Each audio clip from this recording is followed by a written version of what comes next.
So let's take one more look at another hero. Here we have Tyrael, who's an angel, which is kind of like a ghost, and we have an affinity for those. Tyrael visually has a lot of things going for him that make him really, really easy to execute. He's wearing awesome armor, he has these cool angelic wings, but more than that, he's the angel of justice, and he cares about the plight of man, and thematically, he's a very strong leader and ally. We'll explain a little bit more about that.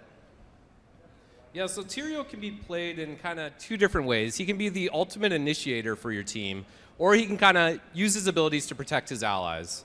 So here we have Arthas engaging Nova, and if you haven't figured out by now, Arthas is kind of the bad guy in our videos. So normally this is not a fight that Nova wants to be in. She doesn't want to melee with Arthas, but Tyrael can use his Blessing of Sacrifice, and now all the damage dealt to Nova is being redirected to Tyrael. Now, as Arthas tries to run away, Tyrael can use his Might of Eldrune to teleport to the location and secure the kill. In Heroes of the Storm, as we mentioned previously, you can customize your basic abilities. And something we really loved from Diablo 3 was the Fire Chains affix. So we wanted to let players use this. And when you customize your Hand of Sacrifice, it still remains the same great defensive ability. It still protects your allies. But we already had a cool art link between the ally that you were connected with. So we thought it would be cool if we could do something like Fire Chains. So we see here, he links with Uther, and now they can just run between all the minions and just melt them. And this creates a lot of good positional gameplay for both Tyrael and Uther, but also the enemies as they try to avoid this Fire Chains damage.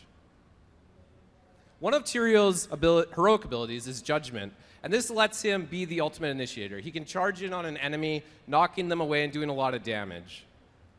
So we're going to look at like that in action. Again, Arthas, bad guy. And he's gonna fight Nova, but he's a little bit smarter this time. He brought an allied Illidan with him. So this is a really bad situation for Nova to be in. She does not want to fight these two heroes. Tyrael can use Judgment to quickly rush in on Illidan, knocking both enemies away, and he kind of puts Illidan into a bad position.